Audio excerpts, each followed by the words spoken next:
planetary movement, including Mercury's going retrograde this week.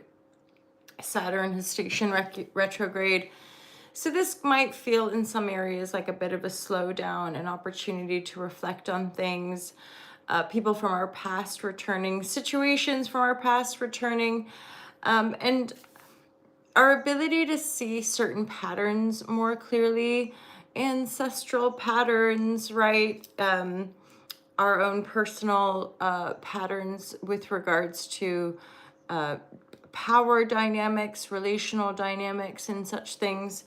So we're really facing, I think, long-standing challenges and also allowing them to change. So there's a certain amount of just accepting things, accepting where we are, accepting these challenges that we're facing to be able to be adaptable, letting ourselves practice a lot of this stuff around being present, staying positive, focusing on what we're desiring, aligning with our visions, right? This is that Neptune and Saturn signature, really digging in to align with our visions for the future, for the long game, right? There's a reason for these conjunctions as far as the synodic cycles that they represent, or just the cycles that they're representing in our lives, and especially being in Aries, this rebirth energy, this new earth energy, this pioneering and allowing new systems to be anchored. And that's a piece too, like this deep knowing, these deeper spiritual awarenesses that really do help us anchor in to our own personal truth, our authenticity. Especially Pluto in Aquarius is really hitting us hard with that sense of authenticity for the whole, and that's truth, right? And truth is, like, in any single moment, any given moment, our personal truth, like how we're really feeling about something, what we're really thinking about something or someone, and our ability to honor that, like, which makes me think of things like boundaries. And that's, to me, part of the Chiron transit through Aries has been really healing profound aspects with regards to the collective and the sense of self that we embody. So now as Neptune and Saturn are coming into the fold in Aries, it's like, can we put it to the test, this new sense of self, or this more authentic sense of self that has healed those chironic wounds, those aspects of our ability to express authentically, show up authentically, and just be our innocent, joyful self, right? And joy doesn't have to look any one way for any individual. It's very personal. Like a lot of this spiritual work, it's a very just personal thing of how you're relating to yourself, right? Again, like Aries is the self, and there's an innocence that it's the fool. So we're really at this sort of culmination, or a kind of culmination of the energies that with these retrogradations we're kind of reviewing, looking over, and that for some reason I'm thinking of, the dynamics that we want to uphold, and versus in alignment with our vision, and acting, choosing, and really working from that place of conscious choosing. So if we're focusing on making more money, we're acting from that place of having more money and how would we want to live. If we're looking for better relationship dynamics, then we're choosing from a place of accepting a certain standard of relating, right? There's a lot of sort of expansion behind the scenes going on, whilst there's a lot of still a lot of profound shadow work in the collective, a lot of awakening energy with Uranus and Gemini now. And these are all in relationships. So all these big, heavy planets, or outer planets, are all talking to one another, with Pluto in the early degrees of Aquarius, Uranus now in the early degrees of Gemini, and Saturn and Neptune in the early degrees of Aries. So they're all kind of communicating with each other in their respective signs. And then that is triggering all of us to maybe have changes of perspectives, maybe be more committed to something that we weren't as committed to, maybe seeing certain belief systems and patterns that were running and suddenly being like, oh my God, well, I can't do that if I want this, or that person would never do that, right? If they were in that situation. So personally, I really love retrogrades, and the majority, if not all of my outer planets on my personal natal chart are retrograde. So I really embrace the retrogradation cycle and see it as a very awesome time period to allow more to come in, allow more information, allow more insight, allow more clarity, allow that extra bit of time. Like, is that really what you want? Is you right? Is this really the direction you want to go in for life? I'm also just hearing something about community and our ability to embrace community, change community. There's a lot of power rising as well. So, and that's more to me on a grassroots level, changing power dynamics, more conscious connection, and then the people with the tools and the insight coming into greater power positions. This is also connected to the Saturn and Neptune energy. The ones that have been doing the dreamy, deeper shadow work over these last sort of 15 years. And I say 15 because Neptune was coming up towards Pisces around 2011. So it has been well over a decade that we've been swimming in the ocean of death, you could say, or the psychological death of an old paradigm. That Neptune coming into Aries is like, whoa, okay, we're here now. We're in this new paradigm now. More and more people talking about it, more and more healing modalities to support the collective, more and more awareness around corruption and darkness, etc. So we're in this shifting into new paradigm energy. So there's a energetic anchor point that's wanting to stabilize it. And this is just going to keep stabilizing over the years, and community, new paradigm community is a big part of that. That can be both online communities and physical communities, right? Or both, the way we work it. So there's like a sense of finding our tribe, finding our people, and that might be online first, and then eventually being able to congregate, being able to celebrate. And that's a really important aspect of these new paradigm energies, are authentic joy. And how, for a lot of us in the awakening world, we become aware of the fracture and how in the enslavement system and just having to work all the time. And then celebration is more actually like escapism and hedonism, that word. So people just sort of lose themselves to escape reality versus cultivating a life you love, coming together with the people you love, and celebrating more consciously, celebrating from a place of authentic joy. And that doesn't necessarily mean like it's squeaky clean and teetotal. It just means there's more conscious awareness, and that these people coming together are not escaping their lives, they're celebrating their lives, right? Because with the air and the fire energy, a lot of the heaviness of this sort of last decade, or however long you've been working on the healing the karmic backlog, or working with ancestral energy and doing a lot of deep emotional processing, that is leading us into lighter energies, quicker energies, being able to process things more quickly. And especially as more communities start to align and come together, that quickening is only going to speed up. as far as the next wave and the next wave of humanity awakening to their greater potential and higher harmonic and a compassionate outpouring. Okay, we're hearing it for the cards, divine guidance and loving clarity. If you're new here, welcome. I'm MJ. I'm the founder of All to Love.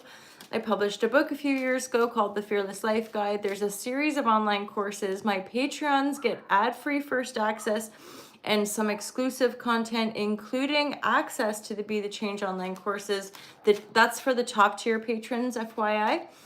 And the top tier patrons also get a 10% discount when they book readings with me, or those of you who do the yoga with me. So I'm an online entrepreneur. I work online.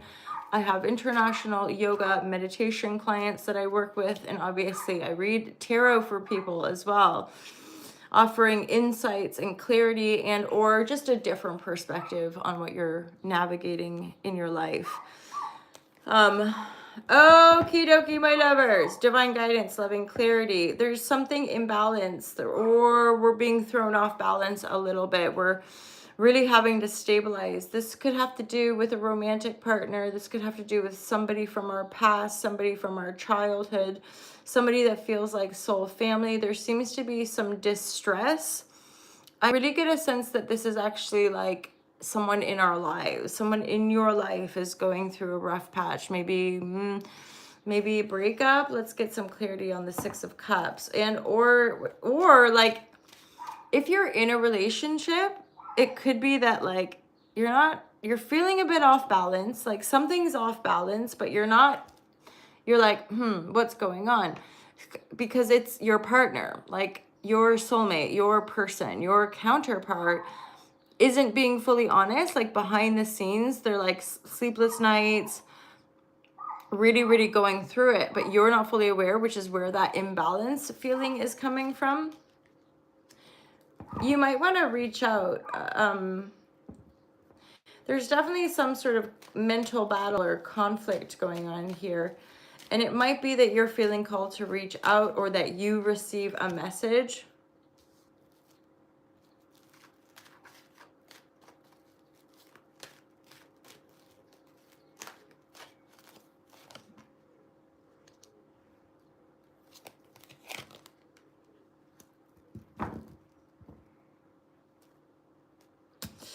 So this is the energy. So the Magician card is here. That's a positive energy.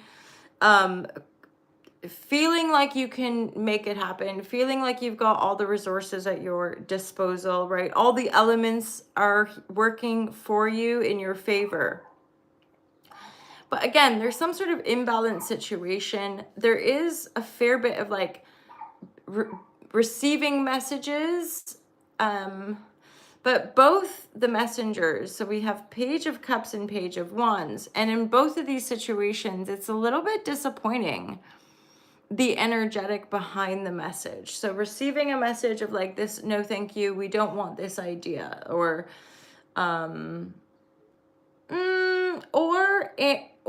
there's a sense of actually revelation. So, and again, this can often come through the shadow, the pain body, right? Like we can receive a message that feels awful, and that when we process the feelings of it, there's clarity. Oh my gosh, I didn't realize I was holding that belief system.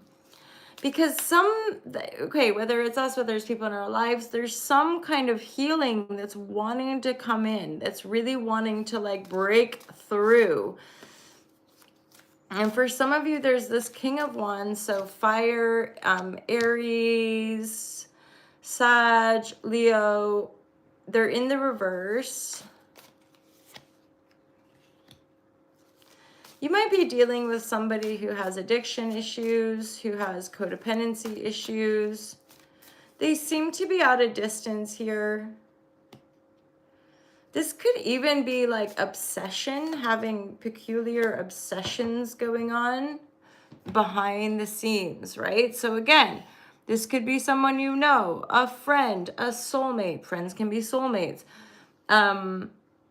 Messages coming in like I'm mentally disturbed, you know, like stuff's going on.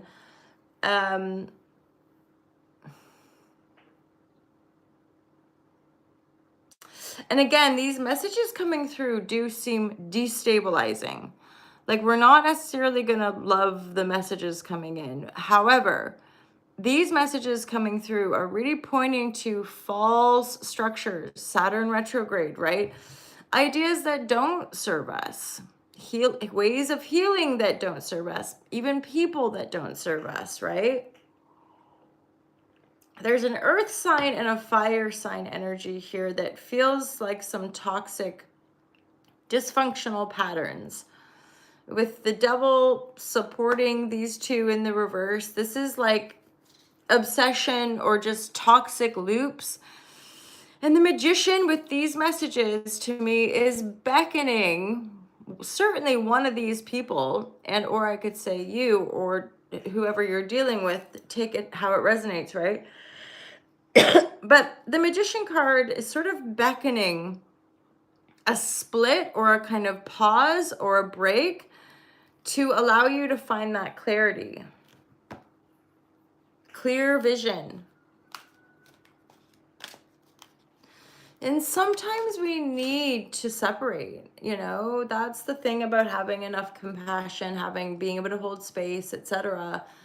Sometimes we need separation to feel our way back into our own personal autonomy, right? Especially if there's a disturbance in the field, something's a bit fishy or malaligned. See, because the Page of Cups, there's actually a little fishy coming out of that cup. So there's an expression here, but underneath or behind the scenes of this expression, there's, letting go of certain ideas, letting go of maybe even some certain dreams, like having a dream about doing this, that, and the other, and like not doing it, or hearing from somebody like, no, you're not going to do that, or I'm not going to do that with you, and then the Queen of Wands reverse is like, this is going to maybe hit our ego, right? Like this could bruise our sense of shine, bruise our sense of self.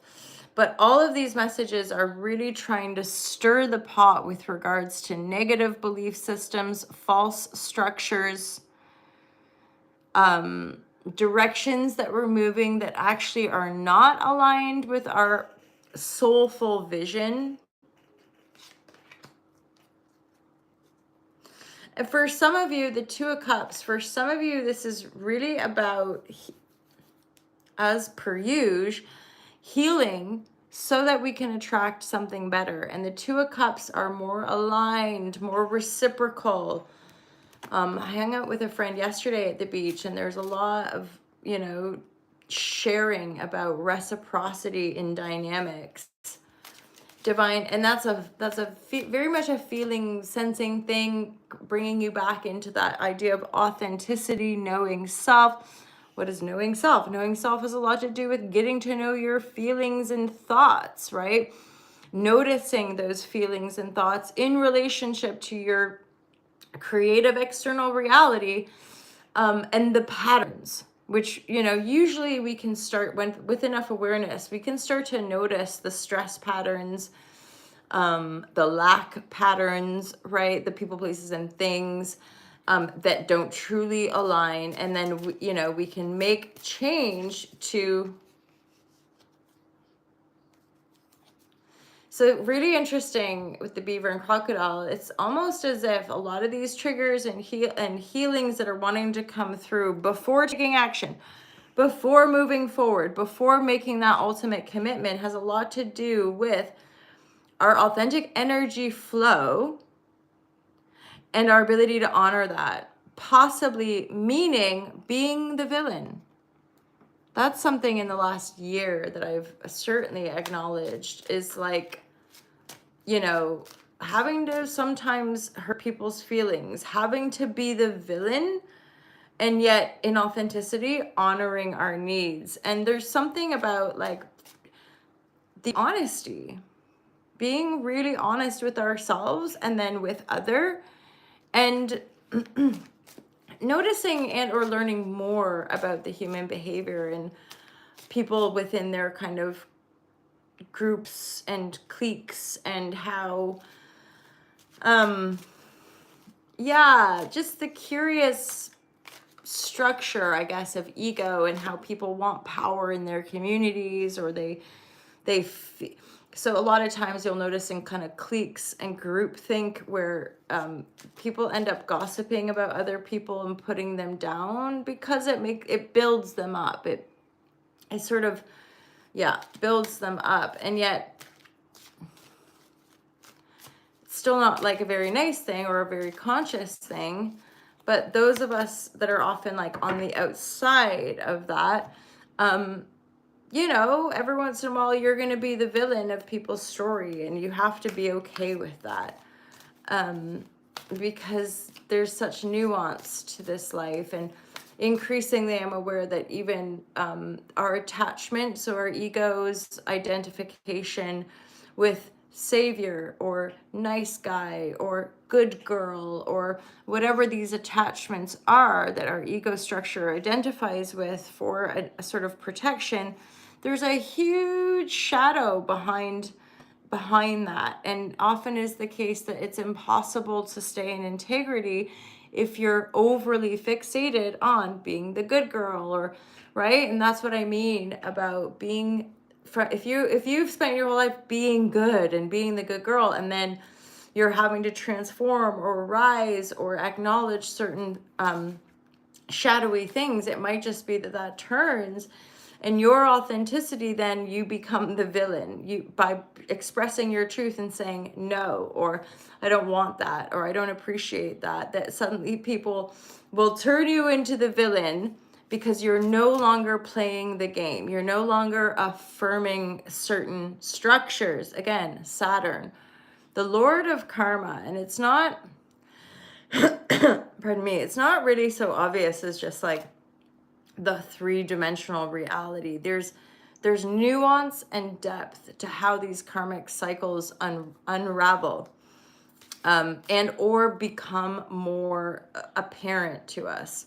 So, and I can testify to this, it's like there will be times where we're focusing our energy here and working hard and doing this thing and like hoping and wondering and and then all of a sudden something else in life happens, which then triggers something and makes us notice another pattern that's might feel like it's destabilizing, but again, the patterns are the things that are showing us where our energetics are sort of sitting. And so when we're wanting to make more money, when we're wanting to as in we want to expand some of our manifest reality, we're gonna have to collapse some of those lower base tones or some of those lower densities in our field, which when we know, we know. When you know it's a pattern, you know. And all of this is cyclical spiral dynamics, right? So we can always pay attention to those patterns. It's just that there again, part of this whole awakening framework is that we've been enslaved and programmed to kind of accept survival mode, bare minimum, work.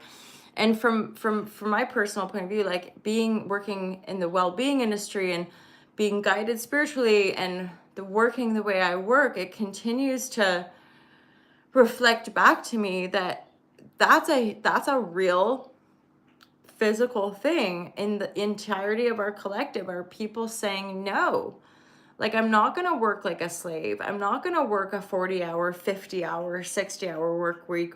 Why? Because as we rise collectively, it is increasingly apparent that that is not good for us, that our bodies don't cope well, right? That it's hard on the body. And like, unless you're really following the bliss and the joy or whatever, it's just not it. And genuinely making us sick. And so there's a reframing from the ground up, grassroots, right? From the people going, no, I want to work from home, or I want to do a 4-hour day, but make the same money, right? So there's going to be a push-pull and more mass exodus, certainly around the corporate structure of the working paradigm, and the new consciousness and the new generation claiming something different, working less, making more, sharing more conscious entrepreneurialism. So we have rising companies that then show the way, lead the way. I know for myself, some of the conscious entrepreneurs that I follow, yeah, they're millionaires, and yeah, they employ people, but they employ people they trust, and they employ people and pay them well. Pay them well so that they don't have to struggle, right? So that's, and everything I was saying really is connecting us into, see this, sustainability. Like, is it really sustainable to work people to the grind and still not be paying them enough to survive? No. Interesting as well, I've got Virgo, which is actually the sixth house. And then 44, the sixth house of sustainability. That's really interesting. So that's a really OMG. And then the south node, 33, is in Virgo. And Mars is in Virgo as well. So then obviously Mars has a lot to do with our energy and the way we take action and feeling more fired up with things. So we might really be fired up to make change, lasting change, with that south node being in Virgo around our day-to-day routines, right? Yeah, our day-to-day routines, and how sustainable are they? And I would say that's something from my point of view that's always been a pretty massive priority that I've not compromised on. Around, this is the structure. This is how I can sustain the work I do. This is how I enjoy living my life and showing up in service to the collective, because Virgo is service orientation, right? So the self-development, self-awareness, well-being stuff, there's value in all of it. There's depth to all of it. There's ego and corruption in all of it as well. And yet, at the heart of it, it's this service orientation that's sustainable for self and of value to the collective. As in, we don't have to be who we are not. We don't have to change ourselves continuously. We simply have to get to know ourselves enough to know what works. So personally, I'm not usually working more than 4 hours a day, because I just don't think that's sustainable to be grinding and hustling and on the laptop all day and writing all day. It's quite fluid, it's organic, and it's in service. So, the clients I work with, I tend to, at the very, very most, I'll see 4 clients, maybe 5 or 6, right? On some days, but I know just by doing that those days I don't look forward to as much. I feel just this little bit of stress around knowing that I've got either back-to-back sessions or sessions from the very early morning until evening. So I know I prefer, a few yoga sessions, a few tarot sessions, and that gives me time to do my creation station vibration for you guys on the internet, for my patrons, right? For people that support the brand, which supports myself. Divine guidance, loving clarity. Some of you are in an established partnerships that could be going through a renewal. And remember, in these cards, we were talking about that kind of distress or feeling distressed about stuff. This is possibly in anticipation or some sort of like intuitive sense of like greater awakenings or a kundalini awakening, something that kind of rises up. And I'm getting to see, this is where the nuance of expressions, words, what have you, come in. Is, there's like a really powerful connection when we talk about things like spiritual awakening. Is it a spiritual awakening, or are we having a mental breakdown? I don't know. Like and like, what is life? It's all so dreamy sometimes, but also like challenging in 3D and like, so we're all individuals navigating this miracle. And that is another beautiful thing is witnessing miracles. More and more humans endeavoring their divine spark and their connection to all that is to embody the miracle code. My friend yesterday was, talking about the crystalline grid and how, the earth workers, the shadow workers, the people that are transforming the densities are also doing profound earth work just through their guidance, right? Whether you're putting crystals in the ground, whether you're creating mandalas, whether you're structuring an entrepreneurial business that is sustainable for more people, right? Leading by example, being the new vibratory. It's all there for us, right? Like we are it, it is us. And the more we can focus our mind on the positive visions rather than the fear, and hold space for the depth of pain that many humans will continue to transform and face in a legitimate honoring of our past, present, and future parallel timelines to eventually harmonize the profundity of trauma and conflict here. And be the lighthouse, as it were. Be the lighthouse that allows that energy to be transmitted. There's also something in the here and now about the sacred sites that are being activated, more and more sacred sites being activated. I'm being pulled over here to this little constellation of cards. Be mindful and or be aware if there's, again, a little bit of a toxicity. There could be some sort of relational dynamic that is almost like an obsession. So one person is like, I have to step into my power. The other person is feeling like almost obsessed, or like, I'm not even getting heartbroken. I feel like there's anger and like, and so that could look a little bit like passive aggression. What's passive aggression? Well, it's just when somebody's repressing anger, not being honest about that they might be feeling anger, and then having to, because so often anger will be tracing back into certain trauma and or control patterns, right? And yeah, and then there's the nuance as well, that sometimes there's a boundary break and there's this little sort of rising going, no, like, stay in your lane, versus when we deny our anger and try to blame our anger on somebody else. So there again is that witnessing ourselves. So this is why, again, things like meditation, yoga, practices that help us hold space for ourselves, become more resilient, right? And again, my friend and I were like, working with doing shadow work, holding space in all of these energies is really, really deep work. And something that I would dare say is going to be rewarded in the physical. And this is part of the miraculous nature of life, and especially these big outer planets all moving over. This is the time. Hi, Tommy. Hi, Bud. I just got a little doggy creature coming to visit me.